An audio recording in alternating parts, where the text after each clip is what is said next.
Hello, and welcome to the 76th in an unknown number of podcasts. The poet John Donne famously wrote that no man is an island.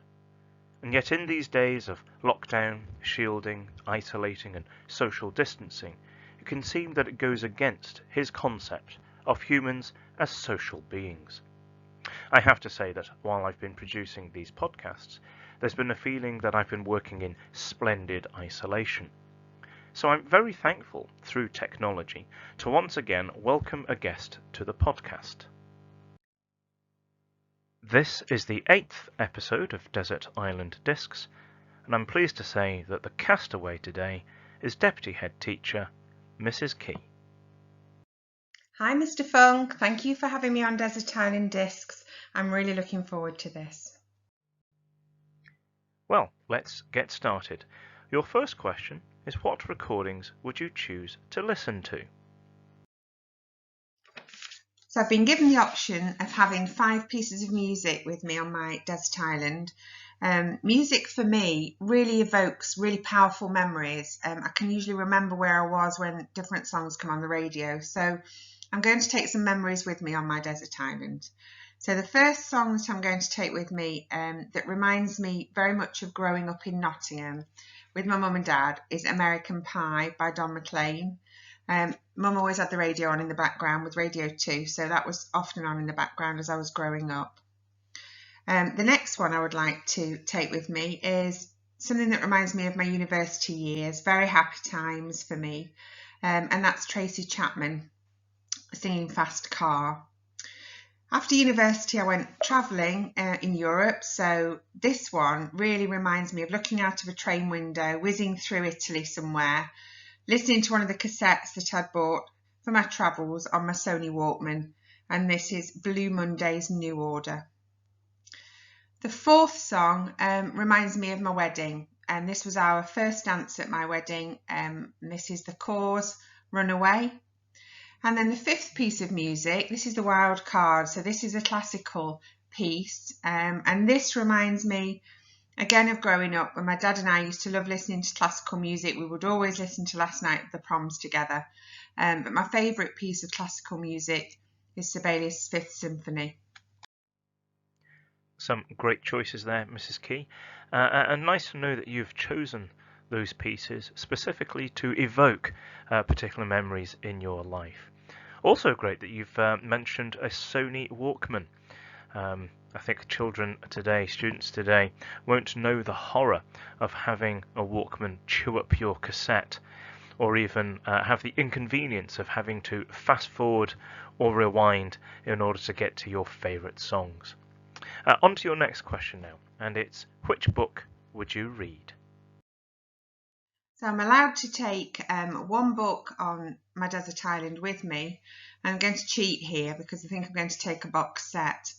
I think I am the only person probably on the planet who hasn't read the entire works of Harry Potter, and I haven't even seen the film either. Mrs. McGeehan would be horrified. It's just been something I've been trying to get round to for quite a while, so being on my desert island would give me the opportunity to do that. So Harry Potter.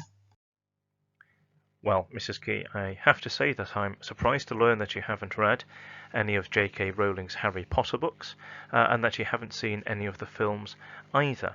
But at least with time on your desert island, you can rectify that. Now, I'm uncertain as to how many people have or haven't read the books, so it's perhaps time for yet another Desert Island Discs poll, and we'll tweet that out later on. Have you or have you not read any of the books? And before the next question, Mrs. Key, I'm just going to go back to last week's poll. Dr. Hughes had said that chilies would be his luxury item, and the result of the poll is that 100% of you who'd taken the time out to vote in that poll agreed with him that chilies is food heaven. So, speaking of luxury items, Mrs. Key, your next question. What luxury item could you not live without? So my luxury item would be coffee. Anybody that knows me knows that I enjoy my coffees, and I really enjoy good coffee. So my usual is a medium skinny latte, extra hot, extra shot in a cup and wet. If anybody's getting them in from Costa for me, but I would definitely not be able to live without my coffee. Well, there we have it. After several episodes of coffee being mentioned as a potential luxury item, finally today, thanks to you, it is the luxury item to take. Coffee has made it. And as a biology teacher, I'm sure that you'll agree that with the diagram on the slide, that is a true illustration of how coffee works. Now, on to your next question, Mrs. Key. On your desert island, you have a large square dining table. So, who would you invite to dinner on your island? So, the 3 people that I would like to invite onto my island with me would be people that are going to help me look after my mind, my body, and my soul while I'm on this island on my own. So the person I'm going to invite to help me look after my mind is somebody that will help me keep my spirits up and make me laugh, and that's Michael McIntyre. For my body, I'm going to need to keep fit. I'm going to need to have somebody that gives me some really good exercise routines. So I'm going to invite Serena Williams, the US tennis player, to help me do that. Finally, somebody that's going to help me look after my soul, somebody that's going to enlighten me, help me to broaden my mind. I'm going to invite the Dalai Lama. What a good idea that is, to choose people to look after your mind, body and soul.